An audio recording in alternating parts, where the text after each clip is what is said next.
আসসালামু আলাইকুম, স্বাগত জানাচ্ছি চ্যানেল আই সংবাদে। এখনকার সংবাদ আয়োজন নিয়ে আপনাদের সাথে আছি মেহরুন্নেসা তাহমিনা। বিস্তারিত সংবাদের শুরুতে জানিয়ে দিচ্ছি ফ্রেশ আটা ময়দা সুজি সংবাদ শিরোনামগুলো। শেখ হাসিনাকে দেশে ফিরিয়ে এনে বিচার করাই সরকারের লক্ষ্য জানালেন প্রধান উপদেষ্টার প্রেস সচিব। আইসিটি মন্ত্রণালয় নিয়ে শ্বেতপত্র প্রকাশের সিদ্ধান্ত। জুলাই আগস্ট গণহত্যায় শেখ হাসিনা সহ ৪৬ জনের বিরুদ্ধে ২০ এপ্রিল তদন্ত প্রতিবেদনের নির্দেশ। সাবেক মন্ত্রী প্রতিমন্ত্রী সহ ১৬ জনকে হাজির। তিস্তার পানির ন্যায্য হিস্সা করুণা নয়, বাংলাদেশের অধিকার বললেন তারেক রহমান। পতিত সরকার ভারতের সেবা দাসে পরিণত হয়েছিল মন্তব্য। খুলনা প্রকৌশল বিশ্ববিদ্যালয় শিক্ষার্থীদের উপর হামলার ঘটনায় ঢাকা বিশ্ববিদ্যালয়ে ক্ষোভ। বৈষম্য বিরোধী ছাত্র আন্দোলন ও ছাত্রদলের পাল্টাপাল্টি মিছিল। এবং বুধবার পর্দা উঠছে আইসিসি চ্যাম্পিয়ন্স ট্রফির নবম আসরের উদ্বোধনী ম্যাচে করাচিতে স্বাগতিক পাকিস্তানের মুখোমুখি New Zealand.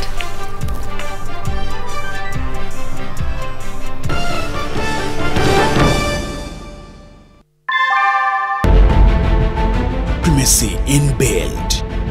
German technology. Bangladesh's first Thermix rod, Salam Steel Thermax.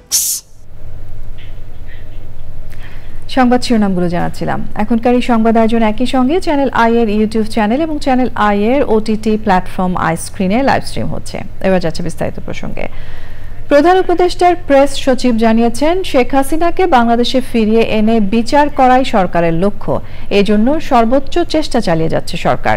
তিনি আরও জানান, গত সরকারের দুর্নীতি খুঁজে বের করতে আইসিটি মন্ত্রণালয় নিয়ে শ্বেতপত্র প্রকাশের সিদ্ধান্ত নিয়েছে সরকার। মোস্তফা মল্লিকের রিপোর্ট।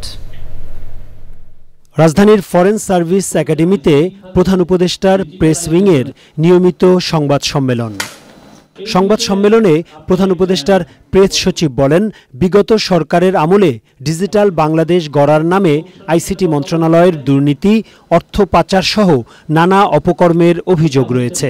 তাই এই মন্ত্রণালয় নিয়ে শ্বেতপত্র প্রকাশের লক্ষ্যে দেশি বিদেশি বিশেষজ্ঞদের নিয়ে শিগগিরই কমিটি গঠন করা হবে বলে জানান প্রেস সচিব।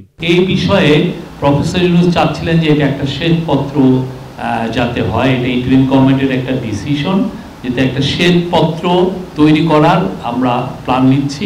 ডিজিটালাইজেশন, ডিজিটাল বাংলাদেশের নামে যে ধরনের অনিয়ম এবং করাপশন হয়েছে, সেই করাপশনকে কিভাবে করেছে, কত টাকা এখান থেকে পাচার হয়েছে, কিভাবে সুনির্দিষ্ট করাপশনে কোন কোন জায়গায় বেশি বেশি মানে মানি পিলপার হয়েছে, সেই পুরো জিনিসগুলো দেখা এবং এর ফলে আমরা কতটা এফেক্টেড হয়েছি পুরো একটা, তারা এই কমিটি একটা পুরো একটা 2 মাসের মধ্যে তারা একটা হোয়াইট পেপার প্রেজেন্ট করবে।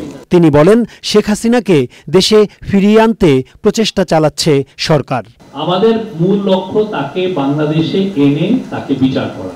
এবং আপনারা জানেন কিছুদিন আগে ইউনাইটেড নেশনসের যে হিউম্যান রাইটস অফিসের যে রিপোর্ট হয়েছে তাতে স্পষ্ট কি ধরনের ক্রাইম উনি করেছেন। এখন যেটা হচ্ছে যে ইউএন রিপোর্টের পরে এবং কিছু কিছু হিউম্যান রাইটস গ্রুপের রিপোর্টের পরে প্রচুর প্রেসার তৈরি হচ্ছে। ইন্ডিয়াকে জানিয়েছি আমাদের প্রেসারটা অব্যাহত থাকবে এবং আমরা চাবো তাকে এনে সশরীরে হাজির করে তার ট্রায়ালটা হতে। শিগগিরই সংযুক্ত আরব আমিরাতে বাংলাদেশিদের জন্য ভিসা নিষেধাজ্ঞা উঠে যাবে এমন সম্ভাবনার কথা সংবাদ সম্মেলনে জানানো হয়। Mostafa Mallik, Channel i, Dhaka. July August গণহত্যার মামলায় ক্ষমতাচ্যুত প্রধানমন্ত্রী শেখ হাসিনা সহ ৪৬ জনের বিরুদ্ধে তদন্ত প্রতিবেদন ২০ এপ্রিল দাখিল করার নির্দেশ দিয়েছেন আন্তর্জাতিক অপরাধ ট্রাইব্যুনাল। একই সাথে অপর আসামি সাবেক সংসদ সদস্য সোলাইমান সেলিমকে ২০ এপ্রিল হাজির করতে নির্দেশ দিয়েছেন আদালত। প্রসিকিউশন বলেছেন আগামী মাসে পূর্ণাঙ্গ তদন্ত প্রতিবেদন পাবেন তারা। অসম্পূর্ণ প্রতিবেদন না দেওয়ার কথা স্মরণ করিয়ে দেন ট্রাইব্যুনাল। মাজহারুল হক মান্নার রিপোর্ট। জুলাই আগস্ট গণহত্যার মামলায় প্রথমে ডিবি কার্যালয় থেকে আন্তর্জাতিক অপরাধ ট্রাইব্যুনালে হাজির করা হয় শেখ হাসিনার সাবেক উপদেষ্টা সালমান এফ রহমানকে। পরে বিভিন্ন কারাগার থেকে সাবেক মন্ত্রী আনিসুল হক, আমির হোসেন আমু, কামরুল ইসলাম, ফারুক খান, আব্দুর রাজ্জাক, শাহজাহান খান, রাশেদ খান মেনন, হাসানুল হক ইনু, গোলাম দস্তগীর গাজী, সাবেক উপদেষ্টা ডক্টর তৌফিক ই এলাহি চৌধুরী, সাবেক প্রতিমন্ত্রী কামাল আহমেদ মজুমদার, জুনাইদ আহমেদ পলক, আপিল বিভাগের সাবেক বিচারপতি শামসুদ্দিন চৌধুরী মানিক, সাবেক স্বরাষ্ট্র সচিব জাহাঙ্গীর আলম এবং সবশেষ আনা হয় সাবেক মন্ত্রী দীপুমণিকে। আসামিদের বিরুদ্ধে তদন্ত প্রতিবেদন দাখিলের জন্য সময় চেয়ে আবেদন করে প্রসিকিউশন। তদন্ত কাজ অলমোস্ট শেষের দিকে আছে। জাতিসংঘের যে রিপোর্টটা প্রকাশিত হয়েছে আমরা সেই রিপোর্টটার কপি পেয়েছি। ন্যাচারালি আমাদের তদন্ত রিপোর্টের মধ্যে সেটা অন্তর্ভুক্ত হবে। 2 মাসের সময় চেয়েছিলাম, আদালত আগামী 20 এপ্রিল এই পরবর্তী তারিখ নির্ধারণ করেছেন। এই সময়ের মধ্যে তদন্ত রিপোর্ট যাতে পাওয়া যায় সেটার ব্যাপারে বলেছেন। আমরা বলেছি যে আশা করছি আমরা এর আগেই তদন্ত রিপোর্ট দাখিল করতে পারবো। পরে শেখ হাসিনা ও ওবায়দুল কাদের সহ ৪৬ জনের বিষয়ে আদেশ দেন বিচারপতি গোলাম মর্তুজা মজুমদারের নেতৃত্বে ৩ সদস্যের প্যানেল। ওবায়দুল কাদের সহ বাকি মন্ত্রীদের তাদের ব্যাপারেও একই প্রেয়ার এবং একই এভিডেন্স কিন্তু এখানে কাজ করবে। সেই হিসাবে তাদের ক্ষেত্রেও আমরা একই আবেদন জানিয়েছিলাম, আদালত সেটা মঞ্জুর করেছেন। আদালত যেটা বলেছেন যে তাড়াহুড়া করতে গিয়ে তদন্ত রিপোর্ট যাতে কোনো ত্রুটিপূর্ণ না হয় সে ব্যাপারেও খেয়াল রাখবেন। যে কোনো অপরাধী থাক আর না থাক এটা বিচার্য বিষয়, কিন্তু আইনগত সুবিধা পাওয়া এবং সমর্থন দেওয়া এটা একটা আইনজীবীর নৈতিক অধিকার। প্রসিকিউশন জানিয়েছেন ভবিষ্যতে আরও অনেককে বিচারের মুখোমুখি করা হবে। মাজহারুল হক মান্না, চ্যানেল আই, ঢাকা। বিএনপির ভারপ্রাপ্ত চেয়ারম্যান তারেক রহমান বলেছেন তিস্তার পানি বণ্টন নিয়ে প্রতিবেশী দেশ অপ্রতিবেশী সুলভ আচরণ করছে। তিস্তার পানির ন্যায্য হিস্সা আদায় ও মহাপরিকল্পনা বাস্তবায়নের দাবিতে ৪৮ ঘণ্টার কর্মসূচিতে ভার্চুয়ালি যুক্ত হয়ে তারেক রহমান আরও বলেন, ভারত পানি না দিলে তিস্তার পানি নিয়ে সমস্যার সমাধানে নিজেদেরকেই পথ খুঁজে বের করতে হবে। বিস্তারিত মনির হোসেনের ভিডিও চিত্রে, মইনুল হাসানের রিপোর্টে। বড়গুলো বাড়ি তো আমাদের তিস্তায়, এখানে নদীর উপরিয়াতে বাড়ি। মানুষের যে নদী ভাঙলে কি দুঃখ হয়, খুব কষ্ট হয়। উত্তরের জীবন রেখা তিস্তা, তিস্তার উপর নির্ভরশীল এই অঞ্চলের কোটি মানুষ। কিন্তু বর্তমান এই তিস্তা হাঁটুপানির জলধারায় সীমাবদ্ধ। এই যে আমার পিছনে দেখছেন বিস্তীর্ণ বালুচর, একসময় এখানে ছিল গভীর নদীর ধারা। কৃষকরা সেচের জন্য পানি সংগ্রহ করত, জেলেরা ধরত মাছ, আর নৌকা চলত ব্যস্ত গতিতে। কিন্তু তিস্তা নদীর পার এখন ধুধু বালুচরে। তিস্তার পানির ন্যায্য হিস্সা আদায় ও মহাপরিকল্পনা বাস্তবায়নের দাবিতে ৪৮ ঘণ্টার কর্মসূচি। কর্মসূচির দ্বিতীয় দিনে তিস্তা নদী রক্ষা আন্দোলনের উদ্যোগে বিশাল পদযাত্রা অনুষ্ঠিত হয়। জাগো বাহে তিস্তা বাঁচাও স্লোগানে হাজার হাজার মানুষ অংশ নেয় এই পদযাত্রায়। উত্তরাঞ্চলের তিস্তা পাড়ের ৫টি জেলায় ১১টি পয়েন্টে তিস্তা পানির ন্যায্য হিস্সা ও মেগা প্রকল্প অবিলম্বে বাস্তবায়নের দাবিতে টানা ৪৮ ঘণ্টার কর্মসূচিতে ভার্চুয়ালি যুক্ত হয়ে কথা বলেন বিএনপির ভারপ্রাপ্ত চেয়ারম্যান তারেক রহমান। প্রতিবেশী দেশ ভারত যদি পানির ন্যায্য হিস্সা না দেয় বা দিতে যদি দেরি করে, তিস্তা চুক্তি করতে অনীহা দেখায়, তাহলে দেশ এবং জনগণের স্বার্থে, জনগণকে বাঁচাতে দেশীয় এবং আন্তর্জাতিকভাবে সকল সম্ভাব্য বিকল্পকে কাজে লাগাতে হবে। তারেক রহমান বলেন, বিএনপি ক্ষমতায় আসলে তিস্তার বিষয়টাকে অগ্রাধিকার ভিত্তিতে দেখবে। উত্তরাঞ্চলকে মরুকরণ থেকে বাঁচাতে তিস্তা মহাপরিকল্পনা বাস্তবায়নের কোনোই বিকল্প নেই। দায়িত্ব পেলে আগামী দিনে অবশ্যই আমরা অগ্রাধিকার ভিত্তিতে তিস্তা মহাপরিকল্পনা বাস্তবায়নের সব রকম উদ্যোগ আমরা ইনশাল্লাহ গ্রহণ করব। তিনি বলেন, প্রতিবেশী দেশ ভারতের সঙ্গে বাংলাদেশের অন্যায্য চুক্তি সহ বাতিল। আন্তর্জাতিক মহলে তিস্তার সংকট তুলে ধরলে ভারত ন্যায্য হিস্সা দিতে বাধ্য হবে। তিস্তার মহাপরিকল্পনা পথ সুগম হবে। দাবি আদায় না হওয়া পর্যন্ত এই আন্দোলন চালিয়ে যাওয়ার ঘোষণা দিয়েছেন তিস্তা পাড়ের বাসিন্দারা। লালমনিরহাট তিস্তা পাড় থেকে মনুল হাসান, চ্যানেল আই। ভারতের আগ্রাসনের বিরুদ্ধে প্রতিবাদ জানিয়েছে তিস্তা পাড়ের মানুষ। উত্তরের 5 জেলার 11টি পয়েন্টে টানা 48 ঘন্টার আন্দোলন কর্মসূচির শেষ দিন পদযাত্রা তিস্তার হাঁটুপানিতে নেমে প্ল্যাকার্ড প্রদর্শনের মাধ্যমে বিশ্ববাসীর কাছে তুলে ধরেছে তিস্তা পাড়ের দুঃখ। অবিলম্বে তিস্তার পানির ন্যায্য হিস্সা আদায়ে ভারতের সাথে পানি চুক্তি ও মহাপরিকল্পনা বাস্তবায়নের দাবি জানিয়েছেন তারা। এহসানুল হক সুমনের ভিডিও চিত্রে মেরিনা লাভলির রিপোর্ট। বর্ষার প্রমত্তা তিস্তায় ফাল্গুনে হাঁটু জল। মঙ্গলবার দুপুরে সেই পানিতে প্লাকার্ড হাতে নেমেছেন তিস্তা পাড়ের সংগ্রামী মানুষ। তিস্তা নদী বাঁচাতে স্লোগানে মুখরিত পুরো তিস্তা রেল সেতুর লালমনিরহাট ও রংপুরের কাউনিয়া পয়েন্ট। তিস্তা বাঁচলে বাঁচবে উত্তরের প্রাণ, রক্ষা পাবে প্রাণ প্রকৃতি।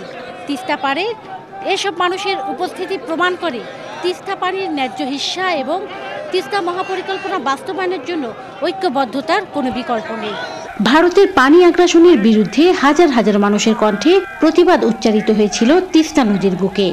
আমাদের এলাকায় ঘর বাড়ি মসজিদ মন্দির সম্পূর্ণ নদীতে বিলীন হয়ে গেছে। এখন এই মতো অবস্থায় আমাদের নদীর পানি নাই। জনাব তারেক রহমান যে নির্দেশনা দিয়েছেন সেই নির্দেশনা মোতাবেক আমাদের কর্মসূচি পালিত হবে। তিস্তা ব্রিজে এসে নদীর মধ্যে নামছি, আমাদের দাবি না মানা পর্যন্ত আমরা এই নদী থেকে উঠব না। 48 ঘন্টার আন্দোলন কর্মসূচি শেষে 2 দফা দাবি বাস্তবায়নে অন্তর্বর্তীকালীন সরকার উদ্যোগ না নিলে লাগাতার কর্মসূচি চালিয়ে যাওয়ার ঘোষণা দিয়েছেন আয়োজকরা। 2 কোটি মানুষের জীবন, 2 কোটি মানুষের প্রাণ এই তিস্তা নদী, এইটা আমাদের জীবন রেখা। এটাকে রক্ষা না করা পর্যন্ত আমরা আন্দোলন থেকে সরে যাব না এবং যতদিন আমাদের এই দাবি আদায় হবে না ততদিন আমরা বিভিন্ন কর্মসূচির মাধ্যমে জনগণকে সংগঠিত করে রাখব। কর্মসূচির দ্বিতীয় দিনে পদযাত্রা তিস্তা রেল সেতু লালমনিরহাট প্রান্ত থেকে শুরু হয়ে কাউনিয়া বাজার প্রদক্ষিণ করে। বিকেলে সমাবেশের পর রাতে নাটক সহ সাংস্কৃতিক অনুষ্ঠানের মাধ্যমে তুলে ধরা হয় তিস্তা পাড়ের দুঃখ গাথা। রংপুর থেকে Marina lovely, channel I. BNP মহাসচিব মির্জা ফখরুল ইসলাম আলমগীর উপদেষ্টা পরিষদকে উদ্দেশ্য করে বলেছেন, ক্ষমতার খায়েশ থাকলে পদত্যাগ করে নির্বাচন করুন। তিনি বলেন, বিএনপির স্পষ্ট বার্তা, জাতীয় নির্বাচনের আগে কোনো স্থানীয় নির্বাচন মেনে নেওয়া হবে না। মঙ্গলবার বিকেলে যশোর টাউন হল ময়দানে অনুষ্ঠিত সমাবেশে প্রধান অতিথির বক্তব্যে বিএনপি মহাসচিব আরও বলেন, সংস্কারের নামে মানুষের অধিকার পিছিয়ে দেওয়ার প্রক্রিয়া দেশের জনগণ মেনে নেবে না।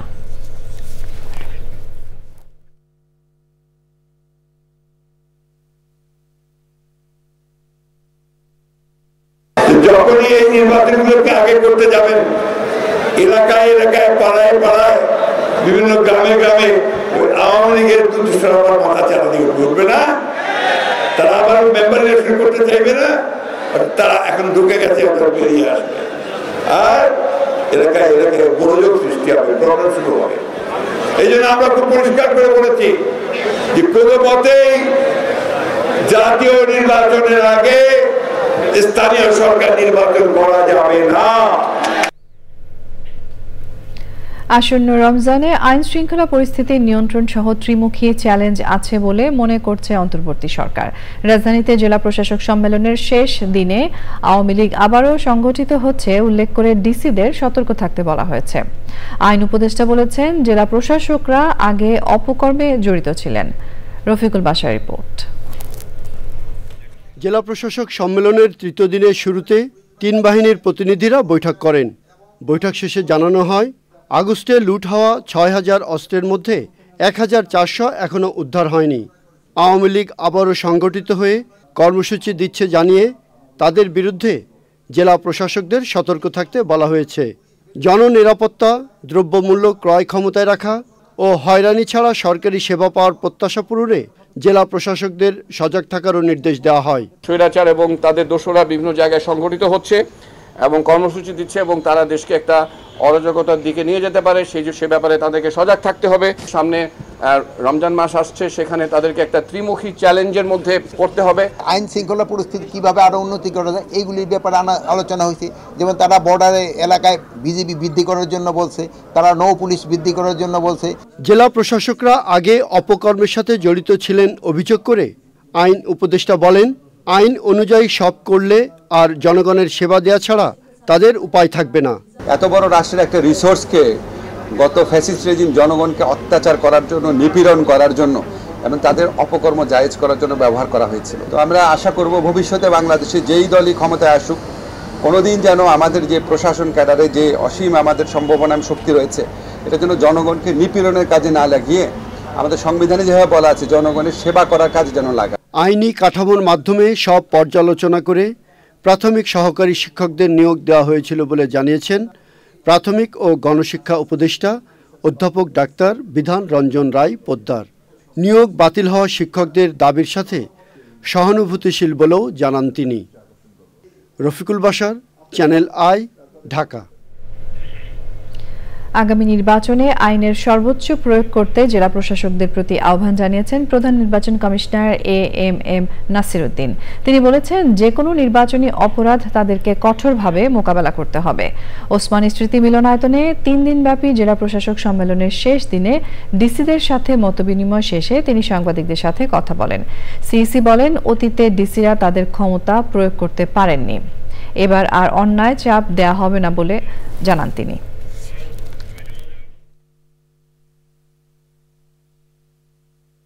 আমরা তাদেরকে এই মেসেজটা দিতে চেয়েছি যে এই যে সামনে যে ইলেকশনটা আসছে, আপনারা আইনের সর্বোচ্চ প্রয়োগ করবেন নিজ উদ্যোগে।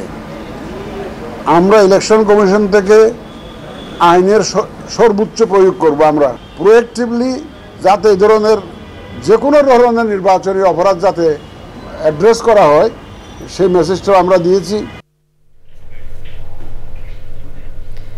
গণঅভ্যুত্থান উত্তর বাংলাদেশের পররাষ্ট্র নীতি নিয়ে জাতীয় নাগরিক কমিটির সংলাপে জাতীয় নাগরিক কমিটির মুখ্য সংগঠক সার্জিস আলম বলেছেন, যারা কোনো ধরনের অপকর্মের সাথে জড়িত ছিলেন না তারা ক্ষমা চাইলে নির্বাচন করার সুযোগ পেতে পারেন।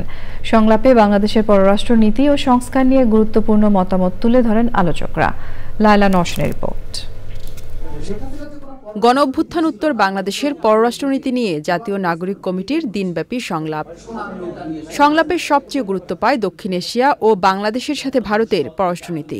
দিল্লি না ঢাকা, ঢাকা ঢাকা, এটা কিন্তু শুধু দিল্লির আধিপত্যবাদ থেকে মুক্ত হওয়ার ব্যাপার না, এটা তো আছেই। পাশাপাশি ঢাকা যে এই অঞ্চলের লিডার হবে, এটারও একটা ইঙ্গিত বা ইশতেহার কিন্তু এই কথাটার মধ্যে আছে। 71 সালে যে সাব মেসেজ জায়গাতে ফরেন পলিসি নিয়ে যাওয়া হয়েছিল, 24-এর মধ্য দিয়ে আমরা কিন্তু রক্তের মাধ্যমে সেটা রিগেইন করেছি। এই সময় প্রচলিত পররাষ্ট্রনীতি, সংস্কার ও আওয়ামী আমলের পররাষ্ট্রনীতি নিয়ে সমালোচনা করেন আলোচকরা। আমার রিঅ্যালাইনমেন্টটা সিরিয়াসলি ডিবেটেড হওয়া দরকার, আমার শত্রু এবং স্বার্থ সাপেক্ষে। হাসিনা ভারত নির্ভর বেশি ছিল নিজেরা ক্ষমতায় টিকে থাকার জন্য। আমরা এই কারোর সাথে স্বামী স্ত্রী সম্পর্ক চাই না, কারোর সাথে ভাই বোনের সম্পর্ক চাই না। আমরা বাংলাদেশের মানুষের স্বার্থ রক্ষা করে আমরা বাংলাদেশের ইকোনমিক গ্রোথ চাই। সেমিনার শেষে নিরপরাধ আওয়ামী সমর্থকদের নির্বাচনে অংশ নেওয়ার সম্ভাবনার কথা জানান সার্জিস আলম। যদি তাদের জায়গা থেকে তাদের ভিতরে এই চিন্তা ভাবনাটা আসে যে আসলে আওয়ামী লীগ এতদিন যা করে এসেছে এটা বাংলাদেশের রাজনীতি ছিল না, এটা ছিল ক্ষমতা পিপাসু রাজনীতি এবং রক্তের রাজনীতি, সেখান থেকে বের হয়ে এসে তারা যদি নিজেদেরকে সংশোধন করতে চায় এবং নতুন বাংলাদেশ নিয়ে যারা কাজ করুক, সেটা যে কোনো রাজনৈতিক দল হতে পারে, তাদের সাথে যদি কাজ করতে চায়, সবচেয়ে বড় কথা হচ্ছে যে এই অন্যায়টা কখনোই করেনি, হয়তো সুযোগ ছিল করেনি, তাকে আমরা একটা অন্যায়ের দায় দিব কিনা। নির্দিষ্ট কোনো দেশের সাথে বন্ধুত্ব বা শত্রুতা না করে ফ্যাক্ট কেন্দ্রিক সম্পর্ক স্থাপনের উপর গুরুত্ব দেন আলোচকরা। Laila Naushin, Channel i, Dhaka. নবায়নযোগ্য জ্বালানি খাতে বাংলাদেশ অস্ট্রেলিয়া একসাথে কাজ করবে বলে জানিয়েছেন পরিবেশ, বন ও জলবায়ু উপদেষ্টা সৈয়দা রিজওয়ানা হাসান। রাজধানীর একটি রেস্তোরাঁয় Bangladesh Australia climate policy and green energy transition শীর্ষক সংলাপে এই কথা বলেন তিনি। বলেন, টেকসই অগ্রযাত্রা নিশ্চিতে প্রান্তিক জনপদের মানুষদের যুক্ত করে জলবায়ু অভিঘাত মোকাবেলা করতে হবে। সে সময় ক্রমবর্ধমান বৈশ্বিক উষ্ণতা নিরসনে 29তম জাতিসংঘ জলবায়ু সম্মেলনে গৃহীত সিদ্ধান্ত বাস্তবায়নে আন্তর্জাতিক সমন্বিত উদ্যোগে গুরুত্ব আরোপ করা হয়।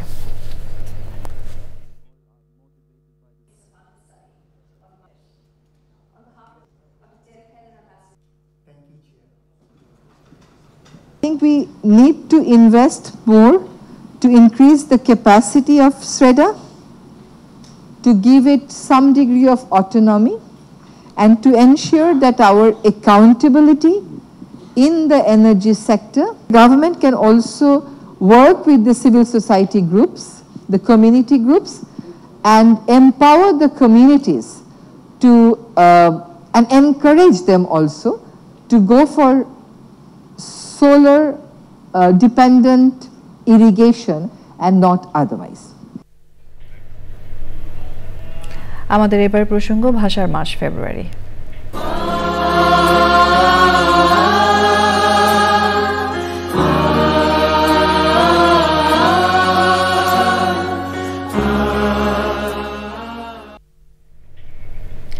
অমর একুশে বইমেলায় এখন পর্যন্ত প্রকাশিত বইগুলোর বেশিরভাগই কবিতার।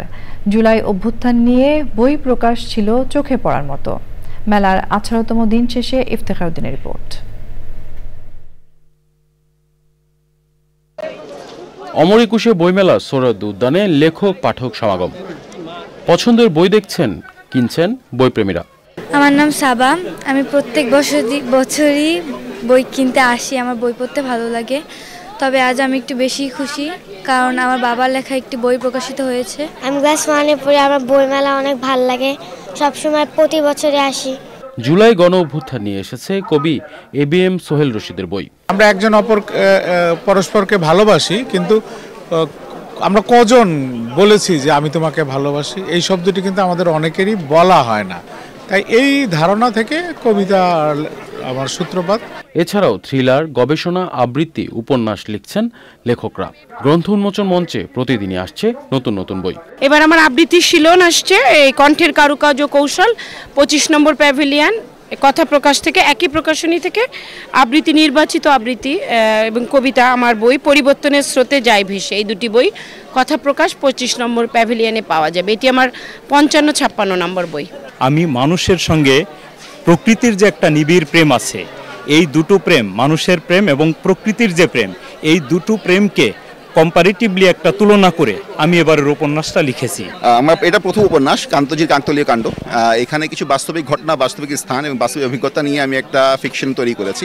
এবারের বইমেলায় নতুন প্রকাশিত বইয়ের সংখ্যা 1700 ছাড়িয়েছে। Iftekhar Uddin, Channel i, Dhaka. এবারে রয়েছে আই স্পোর্টস।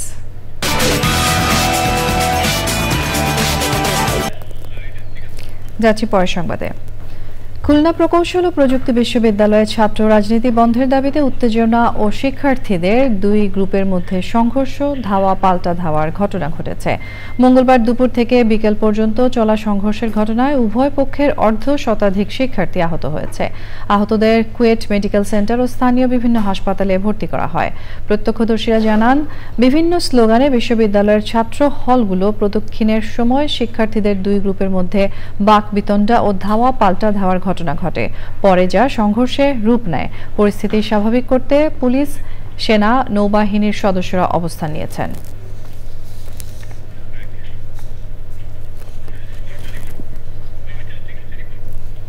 খুলনা প্রকৌশল ও প্রযুক্তি বিশ্ববিদ্যালয়ের শিক্ষার্থীদের উপর হামলার ঘটনায় ঢাকা বিশ্ববিদ্যালয়ে বিক্ষোভ মিছিল করেছে বৈষম্য বিরোধী ছাত্র আন্দোলন ও জাতীয়তাবাদী ছাত্রদল।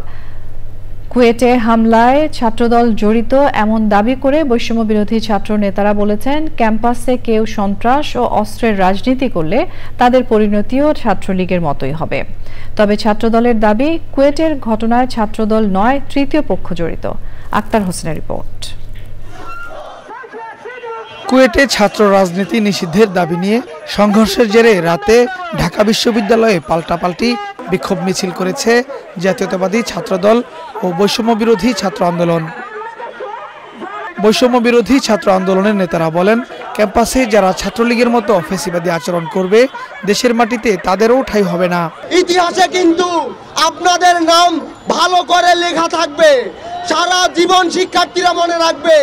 আপনারা একটি নতুন বাংলাদেশে, যেখানে শত শহীদের রক্তের বিনিময়ে অর্জিত নতুন বাংলাদেশে পুনরায় সন্ত্রাসবাদ কায়েম করেছেন। যারা সন্ত্রাস করেছে তাদের বিরুদ্ধে সাংগঠনিক ব্যবস্থা নিন, প্রয়োজনে আপনারা গিয়ে তাদের বিরুদ্ধে মামলা করুন, কিন্তু জুলাইয়ের মতো, ছাত্রলীগের মতো ন্যাক্কারজনক কর্মসূচিতে যাবেন না। এই বাংলাদেশে আবার যারা ছাত্রলীগ হয়ে উঠতে চাইবে, যারা শিক্ষার্থীদের বিপক্ষে অবস্থান নিবে, তাদের পরিণতি ঠিক ছাত্রলীগের মতোই হবে। কাছাকাছি সময়ে ক্যাম্পাসে বিক্ষোভ মিছিল করেছে জাতীয়তাবাদী ছাত্রদল। কলম ও মানুষের অধিকারের রাজনীতি করে জানিয়ে নেতারা বলেন, কোনো ফাঁদে পা দেবে না ছাত্রদল। জাতীয়তাবাদী ছাত্রদলের নেতাকর্মীরা ফরম বিতরণ কার্যক্রম শুরু করেছিল, ঠিক তখনই সারা বাংলাদেশের বিরোধী একশক্তি, কুচক্রী মহল, কুত্তা সংগঠন নামে বেনামে বাংলাদেশ জাতীয়তাবাদী ছাত্রদলের বিরুদ্ধে 5 আগস্টের পরবর্তী সময় থেকে বিভিন্ন ধরনের ষড়যন্ত্রে লিপ্ত হয়েছে। বাংলাদেশ জাতীয়তাবাদী ছাত্রদল সত্য, ন্যায় এবং শিক্ষার্থীদের পথে তাদের যে অগ্রযাত্রা, সেই অগ্রযাত্রা চলমান রাখবে। কুয়েটে শিক্ষার্থীদের উপর হামলার প্রতিবাদে সন্ধ্যায় বুয়েটে বিক্ষোভ মিছিল করেছে সাধারণ শিক্ষার্থীরা। দ্রুত হামলাকারীদের চিহ্নিত করে বিচারের আওতায় আনার দাবি জানান তারা। Akhtar Hossain, Channel i, Dhaka.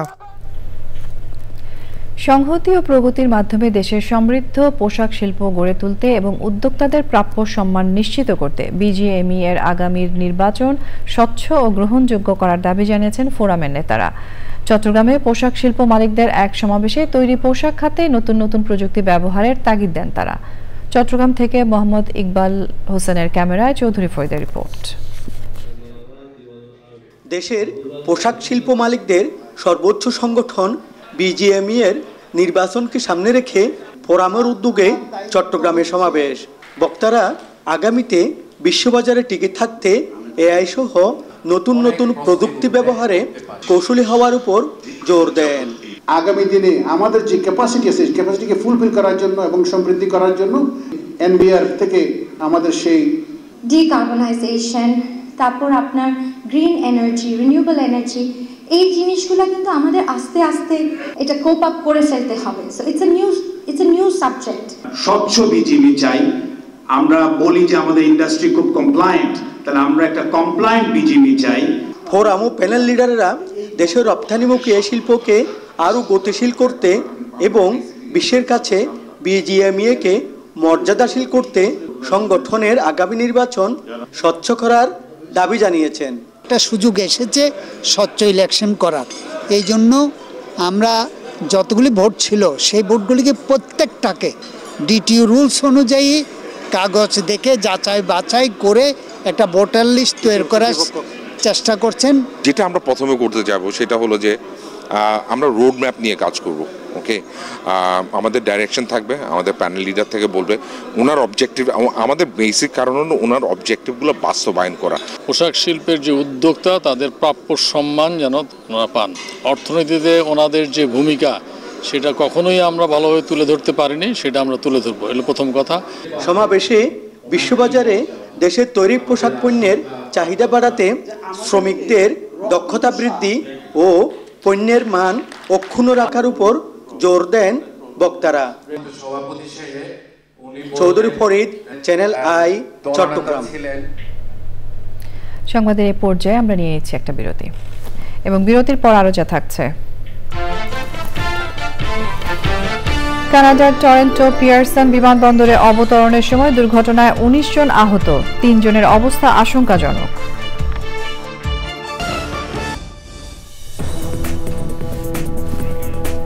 স্বাগত জানাচ্ছি আরও একবার চ্যানেল আই সংবাদে।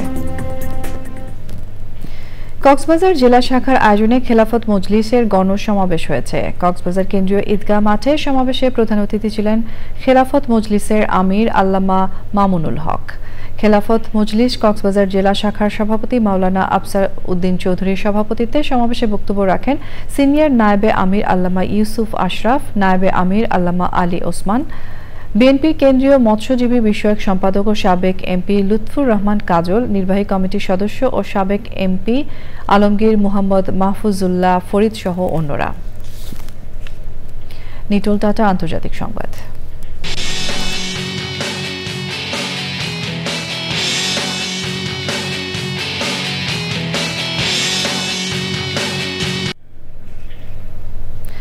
কানাডার টরন্টো পিয়ারসন আন্তর্জাতিক বিমানবন্দরে অবতরণের সময় 80 জন আরোহী নিয়ে একটি বিমান উল্টে গিয়ে দুর্ঘটনা ঘটেছে। এই ঘটনায় এক শিশু সহ কমপক্ষে 19 জন আহত হয়েছেন, তাদের মধ্যে 3 জনের অবস্থা গুরুতর।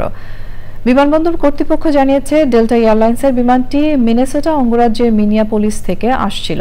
কানাডার সবচেয়ে বড় বিমানবন্দর পিয়ারসনে বিমানটি অবতরণের আগে ব্যাপক তুষারপাত হয়। তবে দুর্ঘটনার কারণ এখনো জানা যায়নি। কানাডার পরিবহন মন্ত্রী অনিতা আনন্দের কার্যালয় নিশ্চিত করেছে বিমানের আরোহীদের সবার নাম জানা গেছে, কোনো মৃত্যুর খবর পাওয়া যায়নি। এবারে আইস্ক্রিন সাংস্কৃতিক সংবাদ।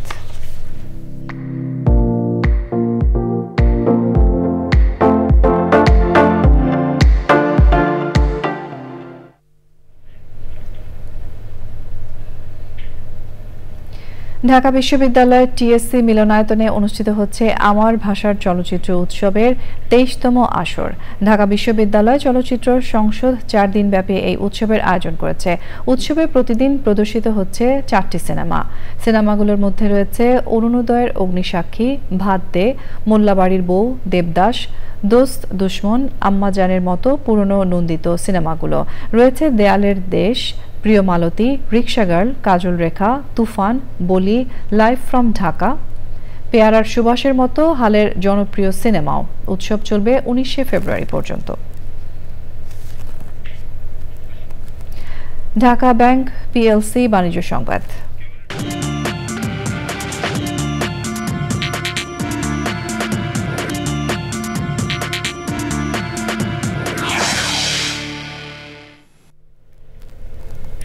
তরুণ উদ্ভাবকদের উৎসাহিত ও সম্পৃক্ত করতে আইসিটি ডিভিশনের আওতায় স্টার্টআপ বাংলাদেশ লিমিটেডের আয়োজনে ইউথ স্টার্টআপ সামিট ২০২৫ হয়েছে।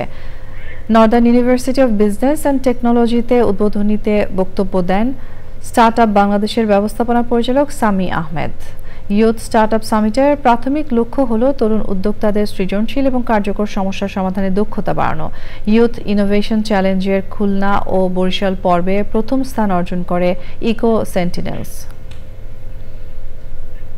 সংবাদে এরই সঙ্গে আমরা নিয়ে নিচ্ছি আরও একটা বিরতি, এবং বিরতির পর আরও যা থাকছে।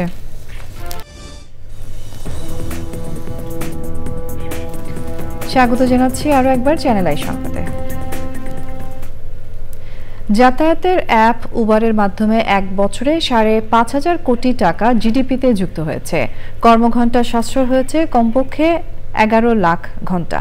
বাংলাদেশের অর্থনীতিতে উবারের ভূমিকা বিশ্লেষণ করে এই তথ্য দিয়েছে লন্ডন ভিত্তিক গবেষণা সংস্থা পিপলস ফার্স্ট। নিবন্ধিত চালকদের তথ্য ওয়েবসাইটে দিতে উবার কর্তৃপক্ষকে পরামর্শ দিয়েছে বিআরটিএ। রিজভিনাজের রিপোর্ট। বাংলাদেশে উবারের যাত্রা শুরু ২০১৬ সালে। এরই মধ্যে কমপক্ষে ৭২ লাখ মানুষ সেবা নিয়েছেন। সরাসরি কাজের সুযোগ সৃষ্টি হয়েছে ৩.৫ লাখ মানুষের, আর পরোক্ষভাবে কর্মসংস্থান হয়েছে ২১.৫ লাখ। মোটরসাইকেল, সিএনজি এবং গাড়ির যন্ত্রাংশের বাজারে অতিরিক্ত প্রায় ১,০০০ কোটি টাকার চাহিদা তৈরি হয়েছে। কর্মজীবী মানুষ এমনকি যে কোনো জরুরি প্রয়োজনে চলাফেরায় স্বাচ্ছন্দ্য এনেছে এমন উদ্যোগ।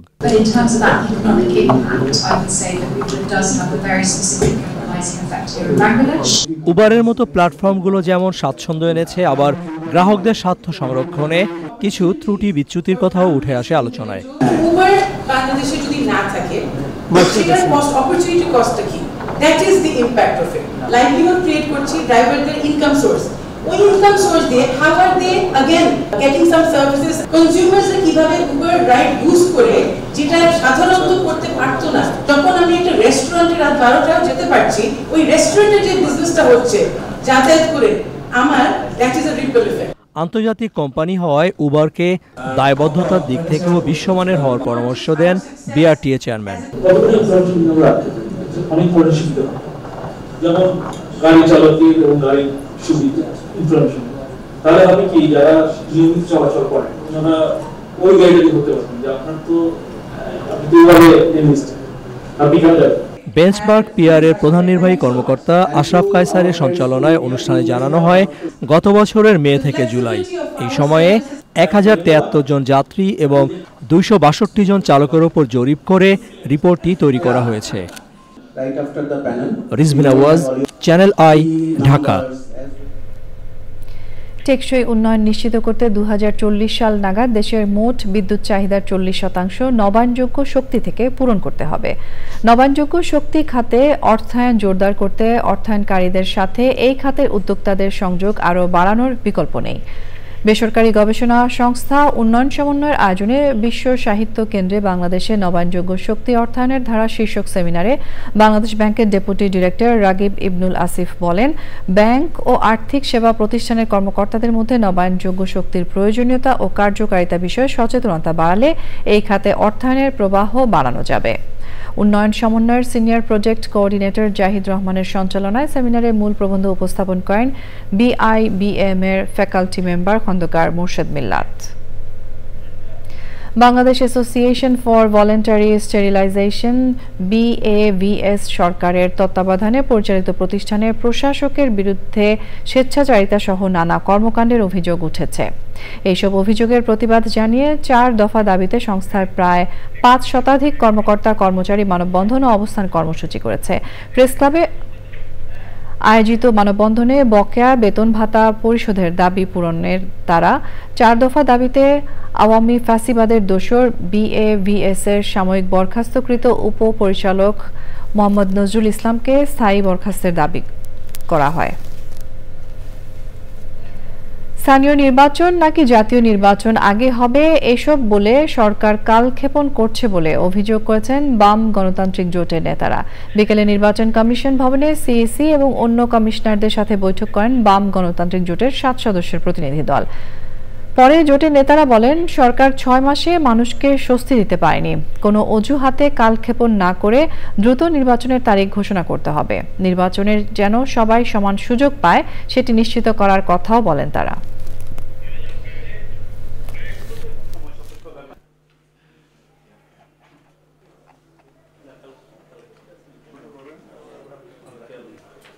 এখন আবার নিয়ে আসা হচ্ছে লোকাল গভর্নমেন্ট ইলেকশন না ন্যাশনাল গভর্নমেন্ট ইলেকশন। আমরা মনে করি এই কাউন্টার পোস্টের মধ্য দিয়ে সরকার নির্বাচন নিয়ে ডিলে করছে এবং এই ডিলে জাতির জন্য আত্মঘাতী হবে। সরকারের দিকে তাকায় না থেকে নির্বাচন কমিশনও তো নির্বাচন ঘোষণার দায়িত্ব, তাদেরকেও কিভাবে জাতীয় সংসদ নির্বাচন দ্রুততর সময় ঘোষণা দেওয়া যায় এইটা একটা উদ্যোগী ভূমিকা নিতে হবে বলে আমরা মনে করছি। সংবাদে এরই সঙ্গে আমরা নিয়ে নিচ্ছি আরও একটা বিরতি এবং বিরতির পর খেলার খবরে যা থাকছে একবার চ্যানেল আই সংবাদে।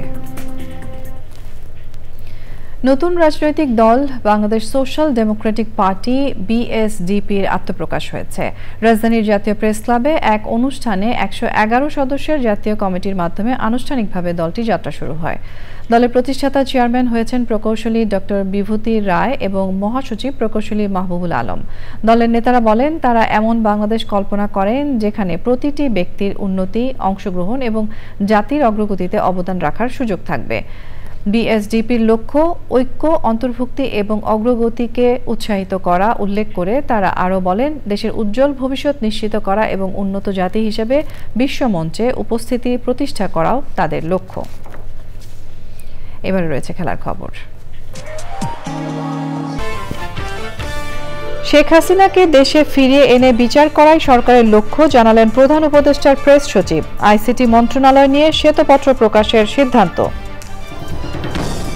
জুলাই আগস্ট গণহত্যায় শেখ হাসিনা সহ 46 জনের বিরুদ্ধে 20 এপ্রিল তদন্ত প্রতিবেদনের নির্দেশ। সাবেক মন্ত্রী, প্রতিমন্ত্রী সহ 16 জনকে হাজির। তিস্তার পানির ন্যায্য হিস্সা করুণা নয়, বাংলাদেশের অধিকার বললেন তারেক রহমান। পতিত সরকার ভারতের সেবা দাসে পরিণত হয়েছিল মন্তব্য। খুলনা প্রকৌশল বিশ্ববিদ্যালয়ের শিক্ষার্থীদের উপর হামলার ঘটনায় ঢাকা বিশ্ববিদ্যালয়ে বিক্ষোভ। বৈষম্য বিরোধী ছাত্র আন্দোলন ও ছাত্র দলের পাল্টাপাল্টি মিছিল। এবং বুধবার পর্দা উঠছে ICC চ্যাম্পিয়ন্স ট্রফির 9ম আসরের উদ্বোধনী ম্যাচে করাচিতে স্বাগতিক পাকিস্তানের মুখোমুখি নিউজিল্যান্ড।